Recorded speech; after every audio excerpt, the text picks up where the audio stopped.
Nous vivons dans un monde imprégné de pratiques incestueuses qui ont marqué l'histoire humaine de manière profonde et structurelle.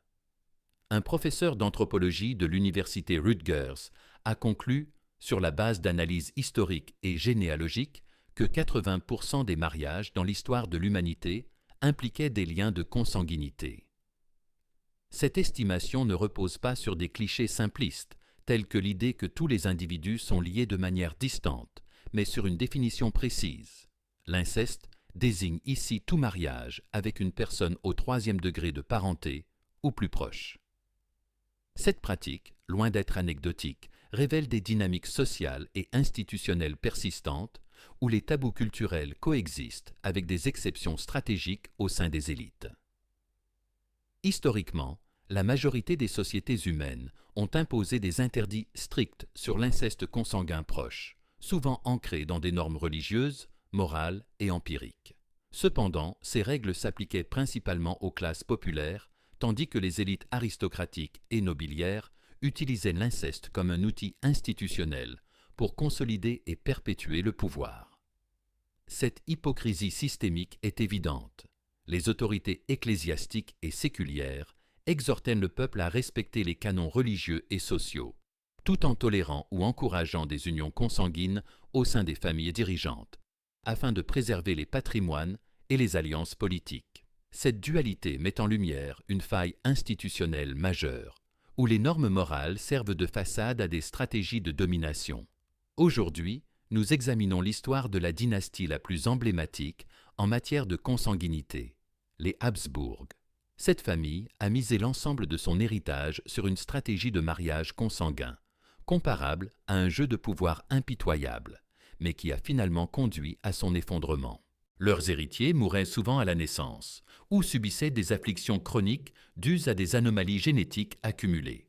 Malgré ces conséquences médicales prévisibles, les Habsbourg ont dominé l'Europe pendant plus de 2 siècles, illustrant comment des choix institutionnels dysfonctionnels peuvent perdurer grâce à un contrôle absolu sur les structures politiques et religieuses. Nous analyserons en détail les mécanismes par lesquels ils ont soumis l'Europe, le rôle instrumental de l'Église dans la légitimation de l'inceste à des fins politiques, et enfin, à travers une étude des arbres généalogiques complexes, comment la consanguinité a provoqué la chute d'un empire entier. Cette narration, structurée comme une enquête historique rigoureuse, met l'accent sur les faits vérifiables plutôt que sur des dramaturgies fictives, bien que les événements réels surpassent souvent en complexité les récits imaginaires. Naviguer dans l'histoire millénaire du Moyen Âge peut sembler ardu, car elle est souvent perçue comme une période obscure et uniforme.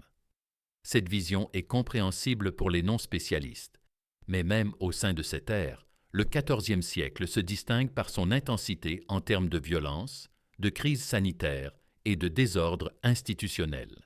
Ce siècle potentiellement le plus sombre de l'histoire humaine, en termes de souffrance collective, mérite une analyse approfondie pour contextualiser l'ascension des Habsbourg.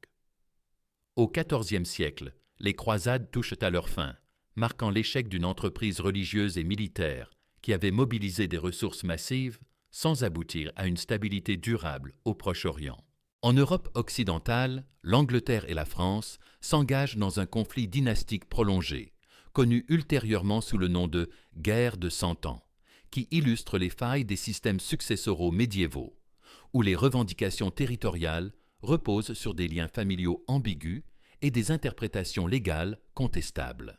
Dans les régions correspondant à l'Italie et à l'Espagne actuelles, l'absence d'entité étatique unifiée est flagrante. L'Italie se fragmente en une mosaïque de principautés et de cités-États, favorisant des rivalités locales et des instabilités économiques. En Espagne, la Reconquista, entamée depuis 5 siècles, vise l'expulsion des populations musulmanes de la péninsule ibérique, un processus marqué par des violences systématiques et des déplacements forcés, soulignant les dysfonctionnements d'une politique religieuse imposée par les institutions catholiques. Plus à l'est, dans ce qui deviendra l'Europe centrale, aucune Allemagne unifiée n'existe. À sa place, domine la Saint-Empire romain germanique, une confédération nominalement imposante mais intrinsèquement faible, composée de centaines de princes et de ducs autonomes, incapables de coordonner une action collective efficace. C'est dans cet espace fragmenté que se déroulera l'essentiel de notre analyse historique. Plus loin encore, la Russe subit l'invasion tataro-mongole, qui déstructure ses institutions et impose un tribut prolongé, exacerbant les vulnérabilités internes. Cette vue d'ensemble géopolitique masque des transformations culturelles profondes. L'Europe émerge d'une stagnation prolongée. Dante, Alighieri et Pétrarque posent les fondations intellectuelles de la Renaissance future, marquant un basculement vers une valorisation accrue de l'humanisme et des arts. Ces évolutions préparent un essor scientifique et technique, mais elles contrastent avec la perception contemporaine du siècle comme une ère de calamité inédite depuis 8 siècles. Pour les contemporains, le XIVe siècle représente une période d'épreuves extrêmes, dominée par la pandémie de peste noire, qui décime entre un tiers et la moitié de la population européenne en 7 ans. Cette mortalité massive, où les corps s'accumulent sans sépulture adéquate, révèle les défaillances des systèmes sanitaires médiévaux, dépourvus de protocoles d'isolement efficaces et de connaissances épidémiologiques.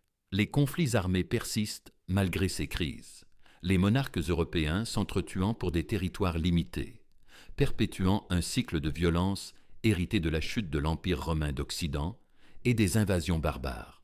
Sur 10 siècles, ces territoires restent des foyers d'instabilité, où la sécurité individuelle est illusoire. Un exercice mental permet d'illustrer ces réalités. Imaginez naître au XIVe siècle, probablement issu d'une famille paysanne, représentant 85% de la population européenne. Vous affrontez une mortalité infantile, élevée due à des infections banales.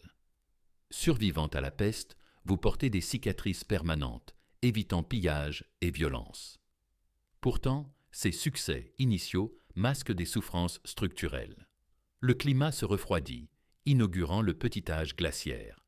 Des neiges inhabituelles touchent même l'Italie, absente depuis 5 siècles, aggravant les famines comme le grand famine du début du siècle qui tue jusqu'à un quart des urbains.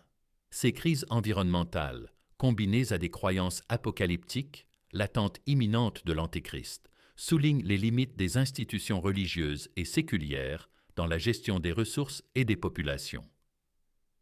Du XVIIIe au XIXe siècle, jusqu'à la Révolution industrielle, les paysans subsistent plutôt qu'ils ne vivent, victimes d'un système féodal où l'exploitation économique est institutionnalisée. Même né dans une famille noble, vous intégrez une dynastie où les intérêts individuels cèdent à la préservation collective du patrimoine. Le patriarche dicte éducation, mariage et carrière, priorisant l'accroissement des biens familiaux sur le bonheur personnel. Les châteaux féodaux fonctionnent comme des centres de contrôle territorial, collectant des taxes des villages environnants en échange d'une protection théorique contre les brigands. Un système proche du racket organisé, loin d'un État moderne cohérent. Cependant, le XIVe siècle brise même les élites. Guerres et épidémies réduisent l'espérance de vie des aristocrates de 64 à 45 ans, menant à l'extinction de nombreuses lignées, incapables de maintenir leur statut socio-économique. Ces crises créent des opportunités. Sur un continent dévasté, de nouvelles familles émergent, comme les Trastamara en Espagne, les Ottomans en Anatolie et les Habsbourg en Europe centrale. En un siècle ou un siècle et demi, ces derniers domineront une grande partie de l'Europe, étendant leur influence au Vieux et au Nouveau Monde, imposant leur volonté par des alliances matrimoniales calculées. Cette ascension met en évidence comment des stratégies familiales, soutenues par des institutions comme l'Église et l'Empire, peuvent transformer des lignées modestes en puissance hégémonique. Qui étaient les Habsbourg à l'origine? Une famille de propriétaires terriens modestes de l'ouest de l'Allemagne actuelle, qui inventera plus tard une généalogie mythique les reliant à Jules César ou à Énée, fondateur de Rome, pour masquer leurs racines prosaïques. Le premier Habsbourg notable, Guntram le Riche, au Xe siècle, incarne une avidité extrême. Il exige des paysans non seulement des redevances pour l'usage de leurs terres, mais aussi du travail forcé sur ces domaines, sous menace de coercition. Cette pratique, innovante pour l'époque où le servage n'est pas encore formalisé, le positionne comme un précurseur du système servile, illustrant les origines éthiquement problématiques de nombreuses institutions féodales. Guntram, outre sa richesse, trahit l'empereur du Saint-Empire, perdant ses terres confisquées au profit de ses héritiers. Ceux-ci construisent le château des Habsbourg, château du Faucon, encore visible aujourd'hui, une structure modeste, aux fenêtres irrégulières, reflétant leur manque initial de ressources. Les Habsbourgs acquièrent rapidement une réputation sulfureuse. Une légende rapporte qu'un descendant, marié à une noble, séduit la fille d'un artisan, lui promet le mariage, l'abandonne enceinte, puis l'emprisonne et la laisse mourir de faim lorsqu'elle réclame justice. Mourante, elle maudit la lignée, un récit symbolique des conséquences éthiques différées de tels abus de pouvoir. Malgré cela, les Habsbourg développent une stratégie efficace, compensant leur faiblesse militaire par deux voies institutionnelles. D'abord, ils excellent comme courtisans, obtenant des terres impériales en échange de services loyaux, une approche risquée impliquant un travail assidu et des enjeux vitaux. Ensuite, ils pratiquent des mariages opportunistes avec des héritières riches, intégrant des domaines via les dots, traitant le mariage comme un contrat économique et politique plutôt qu'un lien affectif ou spirituel. Cet cynisme instrumental, typique des féodaux mais exacerbé chez les Habsbourg, souligne les failles éthiques des systèmes matrimoniaux médiévaux, où les institutions religieuses valident souvent ces unions pour des raisons pragmatiques. Rudolf Ier incarne ce modèle, un personnage impitoyable qui rase les terres d'un comte rival, corrompt sa garde et l'assassine personnellement. Pourtant, ses talents de courtisan et de stratège matrimonial l'élèvent. Marié à une comtesse riche, il intègre l'élite impériale. Proche de l'empereur, il commet des atrocités comme l'incendie d'un monastère de nonnes pour punir un évêque rebelle, actes impunis illustrant l'impunité des élites.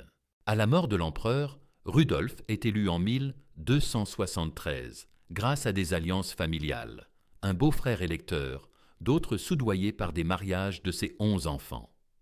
Cette élection, dans un système électoral du Saint-Empire, démontre comment les Habsbourg transforment la ruse et le pragmatisme en ascension institutionnelle, acquérant l'Autriche comme base durable. Cette soif de pouvoir, transmise générationnellement, persiste malgré les évolutions temporelles. Au début du XVIe siècle, le monde change. L'Amérique est colonisée. La Renaissance élève culture et science. Des empires émergent comme le Tsarat russe ou la France des Bourbons. Les Ottomans avancent en Europe, mais butent sur les Habsbourg.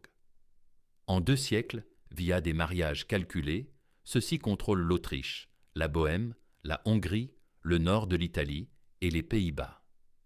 Insatiables, ils visent à la domination du monde chrétien, comme l'exprime leur devise « Austria et imperare orbi universo », à l'Autriche de régner sur le monde, et « Bella gerant alii », tu Félix Austria nub.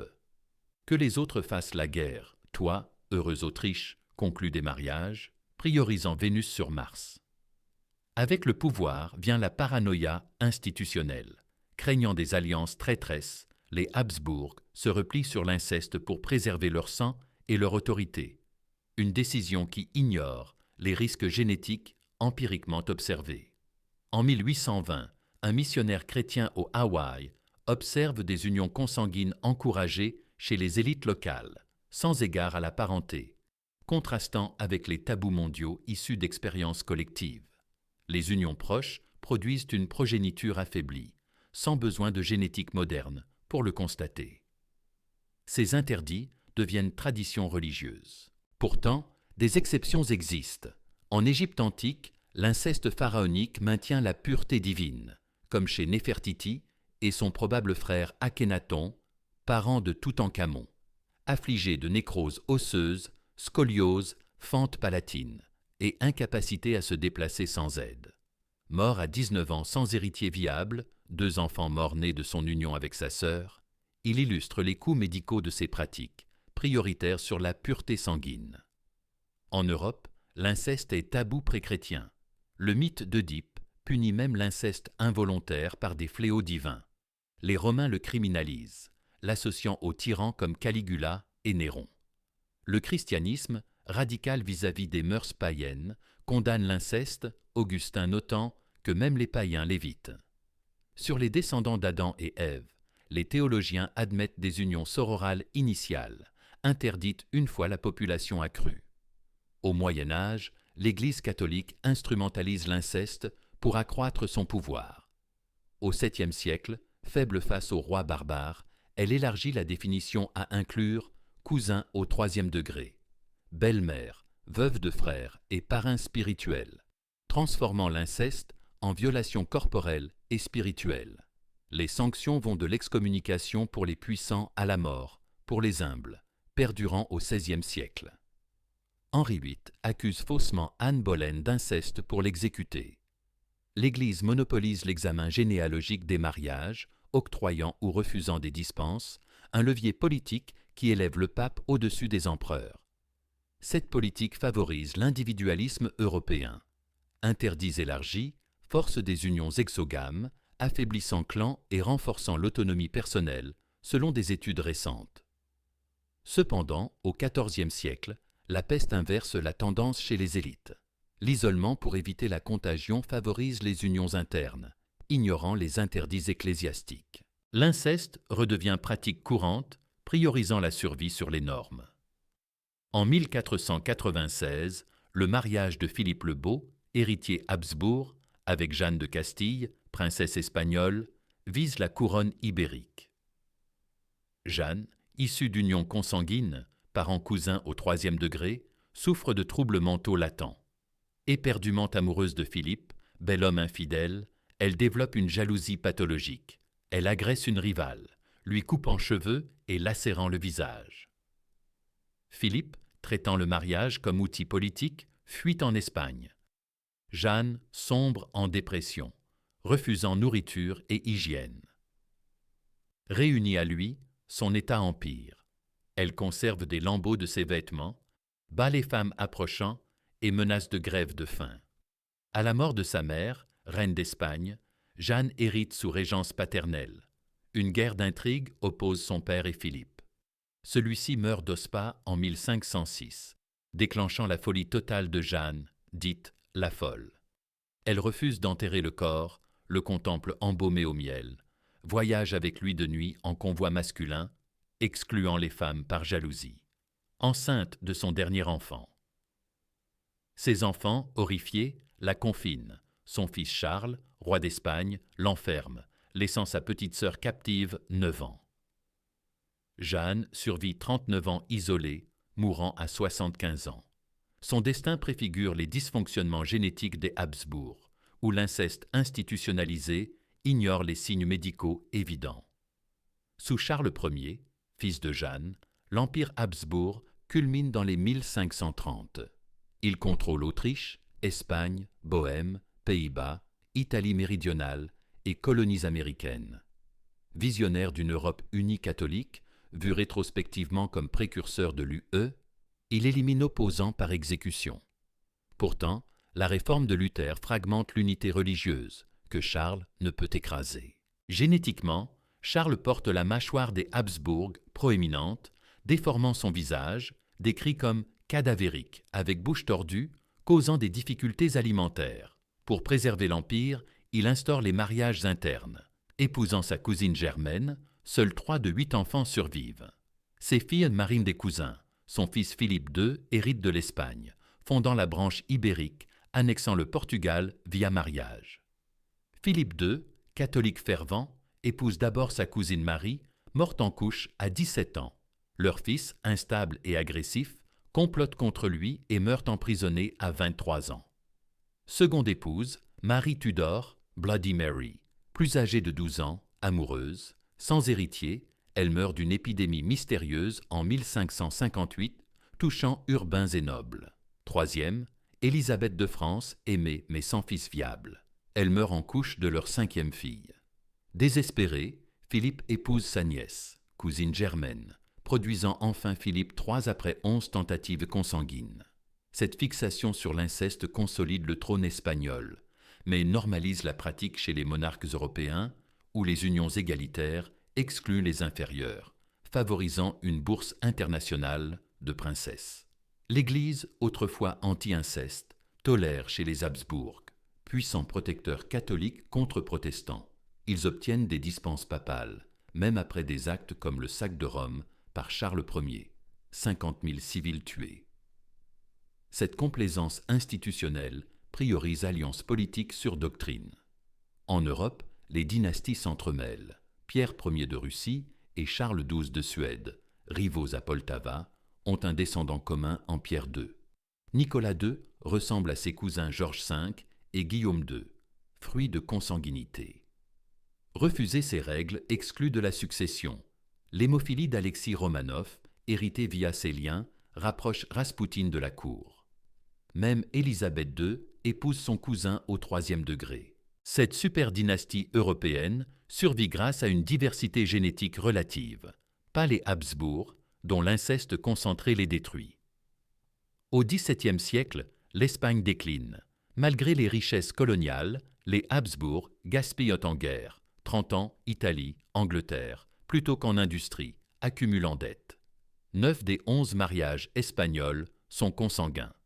Mortalité infantile dépasse 50%, surpassant les paysans malgré soins d'élite. Charles II, dernier Habsbourg espagnol, illustre l'apogée des défaillances. Son arbre généalogique au 5e degré compte 10 ancêtres au lieu de 32, dus à des unions oncle-nièce et cousin. Père et mère, oncle et nièce, grands-parents consanguins. Physiquement fragile, il marche à 8 ans, parle à 4, épilepsie, ostéomalacie, impotence, évanouissement, hallucination, oligophrénie. Sa mâchoire empêche la mastication. Inapte à l'éducation, il maîtrise l'étiquette minimale. Traitement, exorcisme, inefficace. Marié à Marie-Louise d'Orléans, qui déprime et meurt subitement. Rumeur d'empoisonnement par sa belle-mère. Puis à Anne-Marie de Neubourg, belle mais arrogante, ignorée par Charles, obsédée par les sucreries. Sans héritier, une lutte oppose sa femme, favorable aux Habsbourg autrichiens, et sa mère, pro-Bourbon. Charles meurt à 38 ans en 1700, éteignant la ligne masculine espagnole. L'inceste, outil de préservation, cause l'inverse. Faible survie infantile, malgré naissances multiples, due à homozygotie génétique. La branche autrichienne persiste, tentant de reclamer l'Espagne. Mais la guerre de succession d'Espagne, 1701 à 1714, conflit global, Europe, Amérique, tue 1 million pour des enjeux dynastiques. Les Bourbons l'emportent, régnant encore en Espagne. En Autriche, l'inceste moindre n'empêche pas l'extinction masculine, en 1740, avec Charles VI. Son « pragmatique sanction » transmet à sa fille Marie-Thérèse, mariée à un Lorrain. La dynastie devient Habsbourg-Lorraine, régnant jusqu'en 1918. L'inceste n'est pas relégué au passé. 10% des mariages mondiaux impliquent cousins au 2e ou 3e degré, 5 fois plus que la polygamie, 2%. Malgré déclin, ces pratiques persistent, défiant interdits. L'histoire de l'inceste révèle les entrailles des monarchies. Derrière les récits officiels, des liens consanguins structurent pouvoir et chute. Sans eux, l'Europe contemporaine serait altérée. Cette analyse souligne la responsabilité institutionnelle, famille, Église, État, dans la perpétuation de pratiques destructrices, priorisant pouvoir sur santé et éthique, invitant à une vigilance accrue sur les dynamiques successorales actuelles.